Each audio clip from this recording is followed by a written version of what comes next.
my plan is to finish the book of Zephaniah. And don't get me wrong, it's a good book, but I'm glad to be at the end of it because it has been a challenging book to try to put together a lesson every week. This is one of those books that I've never heard anybody teach over, and I kind of understand why. But it's there for a reason, and so we study it and learn from it. But in the previous chapter, so we're going to be in Zephaniah chapter 3 tonight. We not last week because we were concerned about potential floods.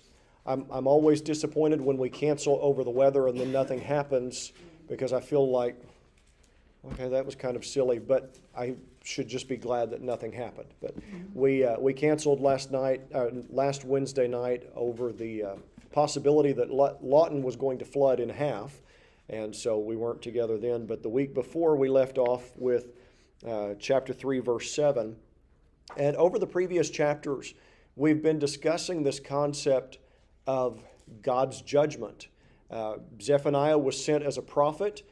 God didn't typically send the prophets with happy, fluffy messages. It was usually you've done something wrong that needs to be corrected.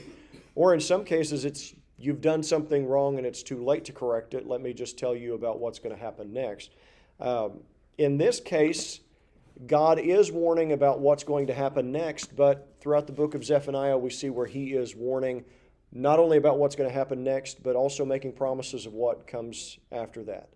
And I've told you that every commentary I looked at before we started this study emphasized God's love, which is some of the stuff we've read is not, God's love is not the first thing that pops to mind when reading that. But as God talks about judgment in Zephaniah, always baked into this text is the idea of him judging and then restoring on the other side. And I think if we take a step back and review what we mean by love, we can begin to see God's love. Because if you've ever been a parent, you know love is not always just the warm, fuzzy feeling. Sometimes love is making the hard decision that your child is not going to like for their good. And I think I've given you the example a couple of times that every day, twice a day, we give JoJo poison that is used to kill babies in abortion clinics. Now, we don't use it for that, obviously, but we give that to her. And if I just tell you that sounds horrible and unfeeling. But this drug that is misused in order to stop the hearts of unborn babies is also used in people outside the womb to control the rate of the heartbeat. And so in a different concentration, in a different dosage, we give her this poison twice a day after her open heart surgery to control the rhythm of her heart.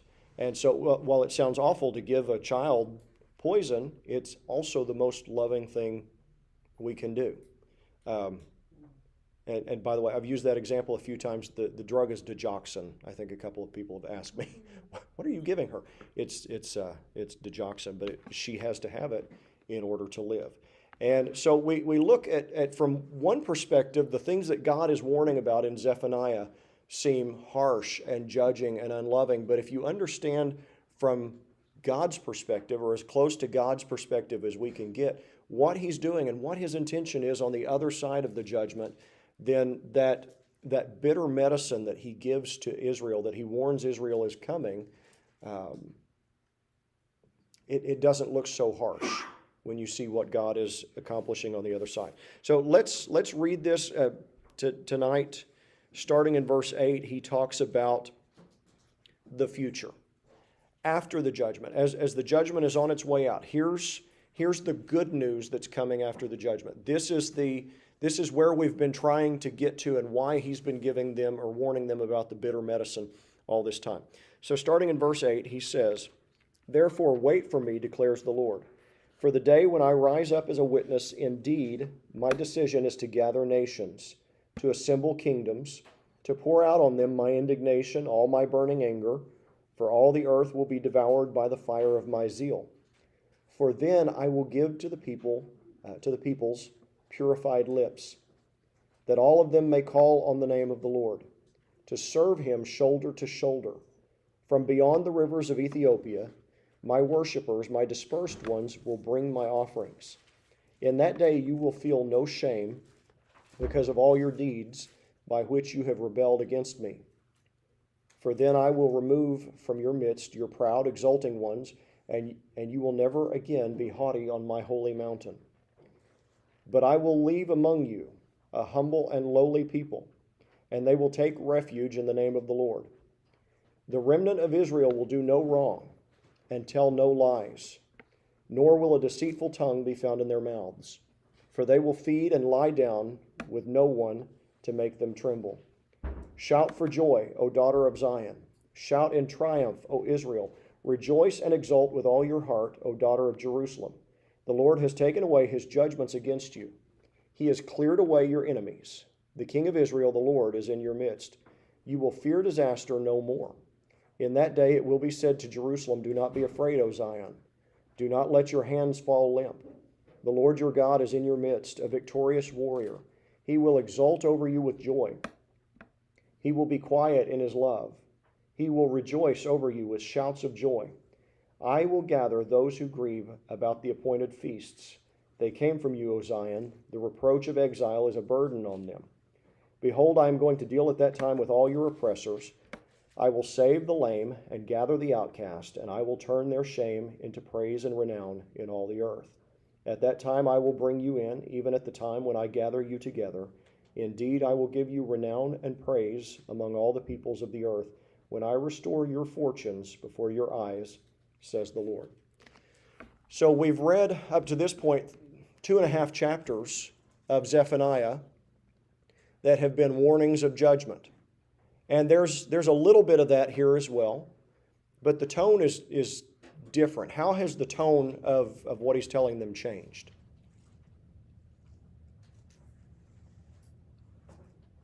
Become more hopeful. It has definitely become more hopeful. Yeah. We have gone from, I'm going to destroy these cities and creatures are going to live. For some reason, I still laugh when I read out loud, the pelican and the hedgehog are going to live in your pillars. I don't know why he picked those animals. That's something I'll have to keep studying. I've not found an answer yet. But we've gone from basically critters are going to move in and inhabit your cities because nobody else is going to be there, to I'm going to restore and I'm going to put things back not only like they were, but better than they were to begin with. And so we read this and we see that God promises a future restoration for those who trust him. It's sort of this idea of coming from the ashes of this judgment. God is going to rebuild, and he's going to rebuild it better than it was to begin with. And I think of the story of Job, how everything was taken away from him, but he continued to trust God. He didn't always understand, but he continued to trust God, continued to walk with God in the midst of his suffering, even in the midst of his doubts, but he walked with God. And at the end of the story, God not only restored what had been taken from Job, but he gave him even more than had been taken away. And so he spends these verses that we just read outlining some of the things that he promises to do for Israel. Now, did he only promise these things to Israel? We'll go over some of the things he promised, but are they only for Israel? What would you say? No. How do we know that there's more than just Israel in mind here?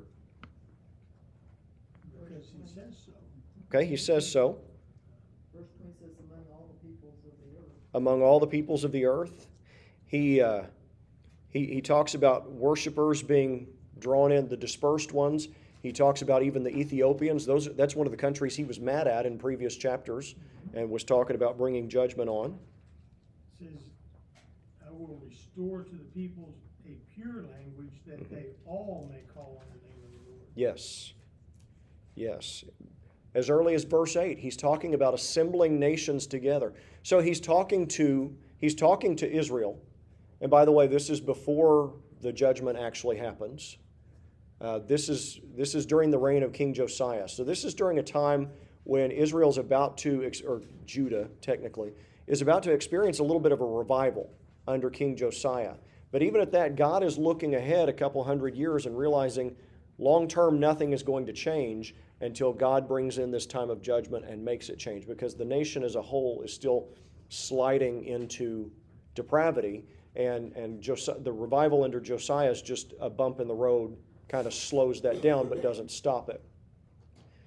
But he's talking to Israel about what's going to be taken from them and then what's going to be restored. But there's this idea of bringing other nations into what God is promising to Israel. So let's talk about some of the things that he promises here. One of the things that he promises is that he's going to judge and purify the nations. We see that in the first few verses here, 8 through 11. And at first that doesn't sound really like a promise. I guess a promise can be a negative thing, but usually we think of a promise as something positive, something that I want to happen.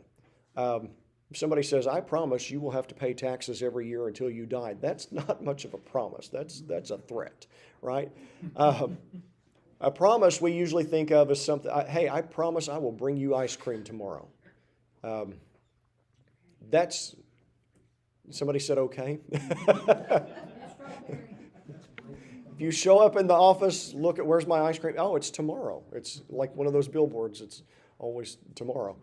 Free whatever tomorrow. But if I said that, that's more of a promise. So here he's saying, he's promising that he's going to judge. Doesn't sound like much of a promise until you take it in line with what else he says. He's going to judge and purify. The judgment is not just for punishment. The judgment is for purification. So he talks in verse 8 about pouring out his anger on the nations, talking about the earth being devoured by the fire of his zeal. That's a terrifying phrase. What's that? Armageddon. Could describe that. Could describe in a smaller way some other things that happened beforehand. But then look at what he says in verse 9. He tells us what the purpose of this fire is. He says, I will give to the peoples purified lips. Now this reminds me of Isaiah, where Isaiah has the picture, the vision of God in his holiness, and says, woe is me, I am undone, for I am a man of unclean lips, and I dwell in the midst of a people of unclean lips. And the cherubim touch hot coals to his lips in this vision, and his lips are purified. Suddenly he can speak for God. He can serve God with purity in a way that he could not before. The same thing is happening here. God is talking about this fire of vengeance, not just for destruction. Fire can be destructive, but fire can also be used to cleanse. And that's what he's talking. Fire can be used to purify. That's how they would purify gold, is to melt it in a furnace and burn off all the impurities. So he's promising that he's going to not just judge, but purify. And why would he want to purify their lips, their speech? What does he say next? To serve only him with one accord. Yes, that's right. There's something before that, though. That all of them may call on the name of the Lord. He's purifying them and their speech so that they are glorifying him with their lips. They're calling out to him. There's been a change in them because of what he has done. They're no longer calling on their false gods and idols. Absolutely. No longer calling on the false gods and idols. And we've seen that in previous chapters. That's been the biggest issue that God had with Israel before the captivity, was their tendency to call out to these false gods instead of trusting him. And Israel would say, oh, we're not doing anything that wrong. We're still worshiping the God of Israel. We're still worshiping Yahweh. We're just adding a little Baal and a little Asherah over here on the side. God was never going to be satisfied with that, right? God will never be satisfied with 99% of our loyalty. So he purifies them so that they can call out to him. He says from beyond and serve him shoulder to shoulder. I think Bob said in one accord that there's a unity. And he's talking about bringing all these nations together to serve him shoulder to shoulder. When you're shoulder to shoulder, it means you're walking together and you're serving together. From beyond the rivers of Ethiopia, my worshipers, my dispersed ones, will bring offerings. People would come from all the nations of the world to bow down and offer sacrifices and worship to the Lord. And in that day you will feel no shame. You ever felt ashamed? It's not a good feeling, is it? He says there will be a day you will feel... Some of us walk around being embarrassed over things we have no control over, things we didn't even do. We're embarrassed about what we think somebody might think. Imagine that, if you're under that cloud, imagine that suddenly gone. He said you will feel no shame because of all your deeds. Here he's talking to them even about the things that are in the past. The sins that they have committed, he said, you're no longer going to bear the shame of those things. Why would that shame be gone? Because God took it away. God took it away. It's been forgiven. God chooses not to remember our sins any longer, is what he says. By your deeds by which you have rebelled against me. Our sin is rebellion against God, and he says, even that I'm putting away from you. Then I will remove from your midst your proud, exulting ones, and you will never again be haughty on my holy mountain. That word means arrogant, by the way. Most of you probably know that. The kids may not. Speaking of embarrassment, I have this vivid memory from 8th grade in English class, and we were being taught Shakespeare. I think it was The Taming of the Shrew.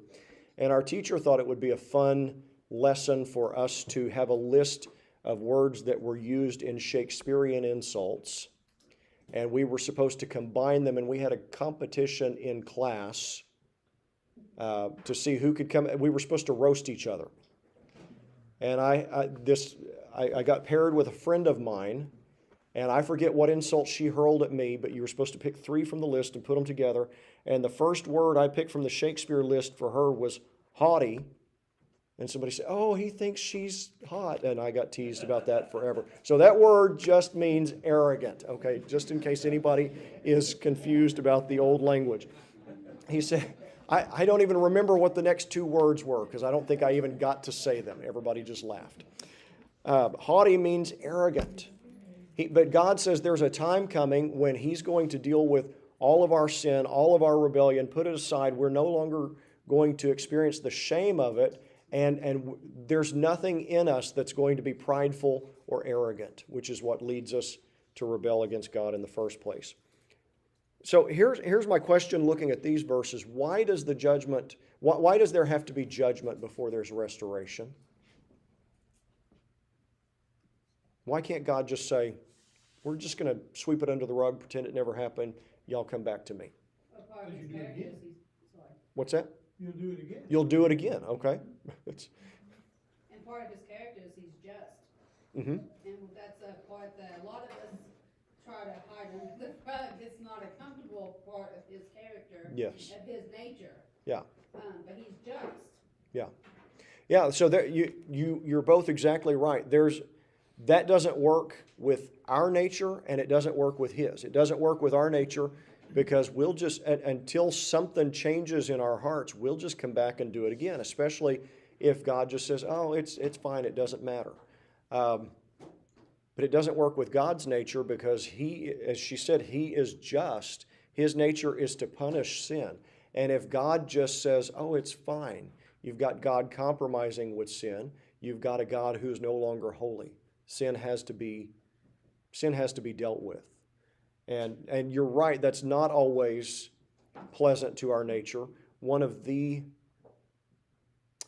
go ahead and say it, one of the dumbest articles I've ever read in any publication was written about 15 years ago in Christianity Today. They actually pulled it from their website where their editor wrote an article just musing about why God can't be more like that, can't be more chill about sin, and referred to God as a drama queen numerous times. Yeah, tell me you don't understand the character of God without telling me you don't understand the character of God. Yes, sir. If I understood your original question a couple of moments ago, it makes me think of your question was, why does God bring us to that point? Mm-hmm. before we can get better. And I was thinking about, groups like AA and, Mhm. I don't know what they do for drugs, but, you know, In they don't get better Mhm.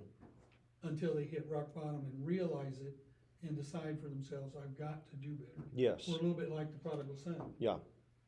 You know, he had to hit rock bottom Mhm. before he realized, I had it good. Yeah. Yeah. So he said, like with AA or the prodigal son, you have to hit rock bottom. There has to be something that shakes us hard enough that we wake up and realize there's a problem here and I can't fix it. He's got to fix it. Yes, sir. If you fill a cookie jar and your children are getting in the cookie jar, Mhm. and you tell them, don't be getting into that, Mhm. and all of a sudden it's empty. If you don't do anything except refill the cookie jar, Mhm. it's gonna be empty again in Yes. less time. Yes. Yes. That's just human nature. You get more of what you tolerate. Exactly. And God's not gonna tolerate that God- nonsense. He doesn't put up with it. He's gracious, and so he sometimes delays stepping in so that we have space to repent, but we shouldn't take from that we're just going to get by with it. Oh, yes, sir. So there's that rational and romance, and you gotta have both. Yes. Kind of remind me of what you said about the anarchist Mhm. electing a spokesperson. Yeah. You can't have it that way. Yeah. And most people that don't want any type of accountability don't really want that for everybody else. Right. They want them to be accountable for their stuff. Yes. So there's got to be some accountability. Yeah. Everybody wants accountability, just not for themselves. You're right. Yeah, you're right. Yeah, nobody wants to live in a world where sin is not punished. We have this innate sense of justice. That was wrong. You know, you should be punished for that. Oh, not me. You know, I meant you. But yeah, we recognize that there needs to be justice. So we have this promise that he's going to. I need to move faster. I'm spending too much time on each of the promises. But so he's promised he'll judge and purify the nations. He's also promised that he's going to preserve a faithful remnant. So no matter how dark times got as they go through this time of judgment that's coming in the future, he's promised that he's going to preserve a faithful following, those who have trusted him. And he says in verses 12 and 13, I will leave among you a humble and lowly people, and they will take refuge in the name of the Lord. The remnant of Israel will do no wrong and tell no lies, nor will a deceitful tongue be found in their mouths, for they will feed and lie down with no one to make them tremble. He's telling us, and I'll tell you too, I think there's some overlap here in when some of these things happen. Because some of these things we don't see happening right after the exile and everybody comes back. Israel didn't suddenly become perfect after the exile. We read about Haggai. We finished Haggai just before we did Zephaniah. And that was right after the exile, and God was correcting the things that they were doing wrong after the exile. Prophecy can be a little bit like mountain ranges. I think, for example, when you're in Santa Fe, New Mexico, you look out to the north, and there's a pretty massive mountain called Santa Fe Baldy. I think they call it that because there are no trees on the top. It's one of the I don't know what rank it is, but it's one of the highest mountains in New Mexico. From Santa Fe, because of all the others around it, close to it, from the perspective you're at, it doesn't look all that impressive. It just kind of blends in with the other mountains. But if you go on the north side, you're up by Los Alamos, you look back to the south, and you can see it's much more prominent. And I think prophecy is like that sometimes. As we're looking ahead in prophecy, it can look like things are squished together, they're all part of the same thing, and then when we get to see them from the other side, we can see the peaks and the valleys.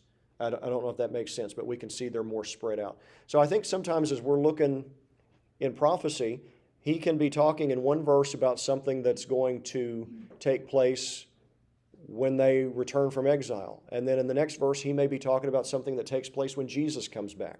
And in the next verse, he may be talking about something with the fall of Jerusalem in AD 70. And part of the challenge is for us to take these things in context and try to figure out what exactly he's talking about. But there are some of these things like Israel becoming perfect that clearly didn't happen because some of the things he says they're not going to have, they're called out for in the book of Haggai. They're called out for when they reject Jesus. But there is another time coming when Jesus brings the ultimate restoration. I'm getting ahead of myself in my notes, but I just wanted to point that out in case you're saying, wait, they were going to be perfect after the exile? At some point after the exile, but not necessarily immediately after the exile. But he says he was going to leave the remnant a humble and lowly people. And he doesn't say, he does not say humbled, like I'm going to leave them, I'm going to embarrass them and leave them there.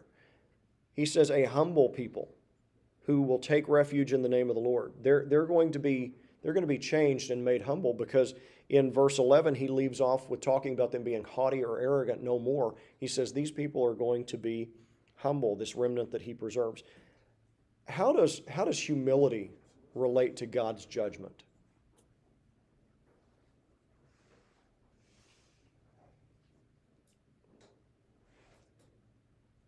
The more humble you are, the less the judgment is going to be harsh. Yes. Yeah. Because if you're truly humble, you're already repenting about what you've done against God. That's right. Because whatever we do against each other, we do against God. That's right. Because it's a violation of His word. Absolutely. Yeah. If you're not humble, then you're like these folks that want judgment on everybody except me. Mhm. I'm good. Yeah. You're going to get some pretty harsh judgment if you're that way. That's right. That's right. That's a good point. Yes, sir. Saw your hand. Humility is going to bring about change. Yes. If it's a stiff-necked person, there's no change. Yeah. So I'm going to remember what it was like going through that. Yeah. And I'm not going to step in that again. Right. Yes. If you're humble, and both of you have said basically this, that if you're humble, you're going to be open to that correction from God. You're going to be repentant already. You're not going to be stiff-necked, I think is the word you used, where you get to this point that God has to bring down a huge hammer in judgment because He's already dealing with you and you're dealing with Him. I think it's James that says, God resists the proud but gives grace to the humble. And it's not because we somehow earn God's grace by being humble, but it's just the fact that if we are humble, we've already adopted that posture of repentance towards God when we realize we've done something wrong. And so this harsher judgment in the future is not necessary because it's already been dealt with. And then we go to verses 14 and 15, and he promises to turn away his judgment from this remnant. And he really calls them to celebrate over this fact. He says, "Shout for joy, O daughter of Zion. Shout in triumph, O Israel. Rejoice and exult with all your heart, O daughter of Jerusalem." He really wants them to be joyful, be glad. The Lord has taken away His judgments against you. Wouldn't you like to be on the receiving end of that message? Your sin is being judged by God, but He has wiped that out. He has cleared away your enemies. The King of Israel, the Lord, is in your midst. You will fear disaster no more. So imagine you were faced with this crushing debt that you could never pay off, and suddenly you receive a letter in the mail saying the debt has been forgiven, or somebody stepped in and paid it off.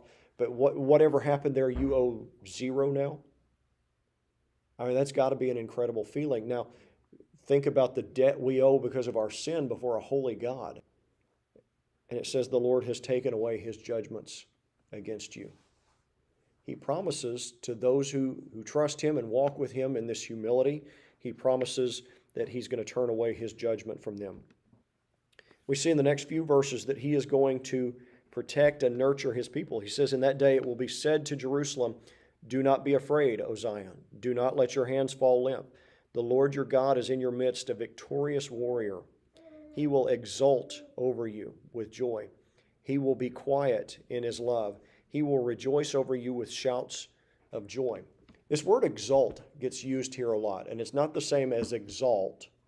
To exalt something means to lift it up. What does it mean to exalt?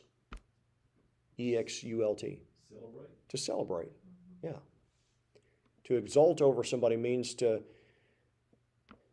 be joyful, to celebrate them, to find pride, to find joy in what you see in them. Okay, I'm gonna have a proud parent moment. Last Thursday night, the school had its annual talent show, and my oldest daughter got up and sang. I was back there streaming. I had to put down the headphones. I'm watching her through the screen. I had to put down the headphones and walk to the front of the balcony, and I just stood there and wept while she was singing. I told her later, I said, "You made me ugly cry." And Charla asked me last night, I don't say this to embarrass her, but she did a good job. But Charla asked me last night, she said, "Were you really crying in the balcony?" I said, "Yeah." And she said, "Why?" I said, "Because that's my girl." And she sang well, and she sang a song about standing on God's truth. And there was just feelings just welled up in me that I was not prepared to deal with.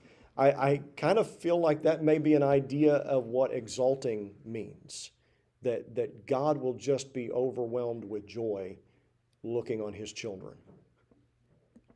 And if you're embarrassed, you can get mad at me later and then get over it, because I'll never stop being proud and embarrassing you till I die. But he'll protect and he'll nurture his people. There's this idea of him rejoicing in them, this idea of him being proud of them, this idea of him being there to protect them. He talks about being a victorious warrior. Sometimes our culture gives us the idea that God is passive. Sometimes he's portrayed as a Santa Claus-like figure. Or sometimes Jesus is portrayed as kind of this hippie guru with flowers in his hair. The Bible portrays him as a victorious warrior. Doesn't mean that he's not gentle. But God is strong. God is powerful. God will marshal all of his forces to protect his people, especially in fulfillment of his plans. But he says in verse 17 that he'll exult over you with joy. He will be quiet in his love.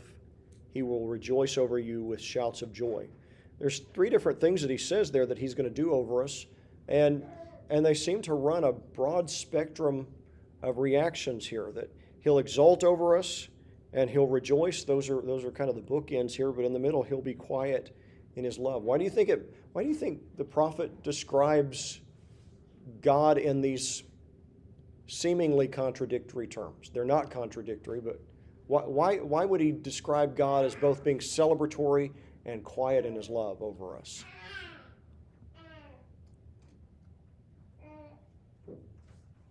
Yes, sir. I'm sorry. You got Well, I think we experience that a lot. We have that whole gamut of we're just kind of like you were with your daughter. Mm-hmm. We're overcome, but we don't want to, we want to shout and cry at the same Yes. time, kind of thing. Yes. Yeah. I'm not sure to what extent we can compare God to ourselves, but I think he does describe himself in ways that we can understand and relate to. And as Huey said, we run that same spectrum in our emotions. And sometimes it's moment to moment. Sometimes we feel both of these contradictory things in us at one time. As a parent, that happens a lot.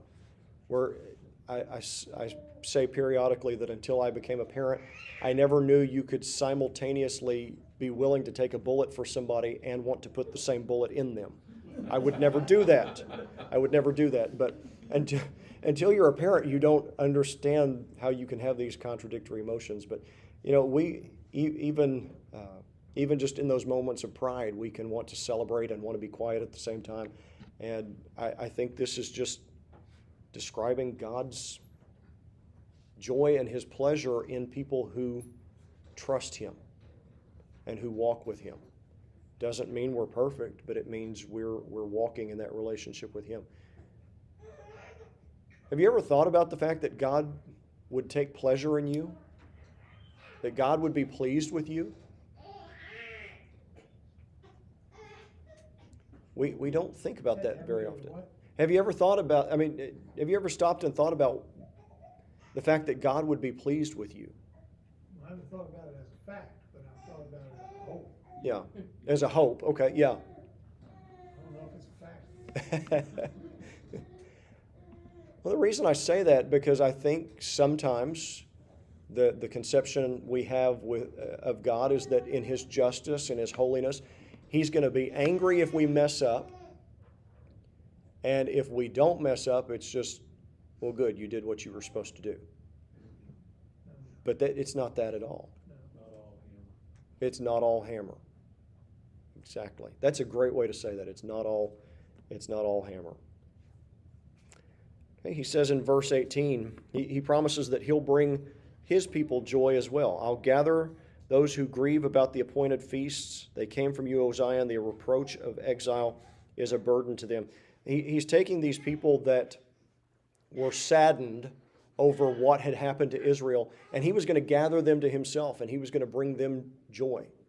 And we need that as well.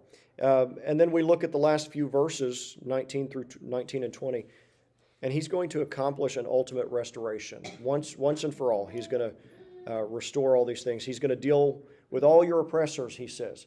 At some point, God is going to right all the wrongs and deal with all suffering and oppression, all of those things. And that's not a social justice message. That's just God bringing actual justice. Okay? I will save the lame. I will gather the outcast. I will turn their shame into praise and renown in all the earth. And he says, then at that time I will bring you in, even at the time when I gather you together, and I will give you renown and praise among all the peoples of the earth when I restore your fortunes before your eyes. Life in heaven. Life in heaven. He is describing something here that is incredible beyond what Israel could even imagine, beyond what we could imagine. I think we can read these words and get a sense of what they mean, but as far as actually knowing what it's going to be like, I don't think we can comprehend this until we experience it. Even though this was written before Jesus, the last part of this chapter also refers, according to the scholars, and I tend to agree with them, I see that, refers to the end times of Revelation. Yeah. Where he talks about the remnant, the Jews will see the Messiah and weep for what they have done to him. Okay, that didn't happen when Right. they crucified him. Right. It should have, but Should have. we all done something we should have. That's right. Didn't do something we should have done. Right. So it's amazing that in the Old Testament, it's referring to the end times that's in the New Testament. Yes. There are a couple places just in this short book that we've talked about that seem to refer to things that were going to happen to Jesus when he came to be crucified, or refer in the future to when he returns again. And you bringing that up is an excellent segue to the fact that this points to the coming of Jesus. He's going to be the one who ultimately fulfills all these things. As you mentioned, they didn't weep over him when he came as Messiah. They weren't perfected by the time he came as Messiah. These things were still far off. But you look at some of the things he promises, and I'm not going to go back over everything we just read that he promises, but you look over a few of the things that he promises here, and they are fulfilled in Jesus. When we talk about back in verse 11, he's going to take away your shame. I mean, who promised to do that? Who promised to take away the shame of our sin from us? Jesus. When he takes away judgment, who is it that's going to spare us from the judgment of God? Jesus. He is our only refuge from that judgment when it falls. When he describes the victorious warrior, the Lord your God is in your midst, a victorious warrior. Who's he describing? I mean, that's Jesus not only conquering the grave in the Gospels, that's Jesus coming back and defeating everything in Revelation. Verse 19. I'm going to deal with your oppressors. I'll save the lame. I'll gather the outcast. I'll turn their shame into praise and renown. Jesus dealt with the Pharisees and the Sadducees and the Herodians who were oppressing the people in various ways. He healed the lame. He sought out the outcasts and brought them back into a covenant with God. He took those who were ashamed and he elevated them. Like he took the tax collectors and the prostitutes and the down and outs of society, and he brought them the good news of salvation. When people thought they could never be right with God, he restored them. The things that it spells out in verse 19, that's Jesus. And so while some of these things, that's where I talk about the importance of understanding the mountains and looking at it from one side, it looks different from another. Prophecy, we're looking back on the prophecy, and it's probably clearer to us than it was to them where some of these lines fall and where some of these fulfillments are going to be. Someday when all this is wrapped up and we're discussing it in heaven, we'll be looking back even further and say, oh, that makes even more sense now because we can see the peaks and valleys from a different perspective. But all of this reminds us that we await a promise that has been given to us for when Jesus returns and what he's going to ultimately fulfill that God's promised. And I just want to, did you have something you wanted to say? You looked like you, okay. All right. I want to close with this. So he's encouraging them to wait on this promised restoration. And we're still waiting on part of it, but he gave them some things to do. And there's some things that are good for us to do as we're waiting.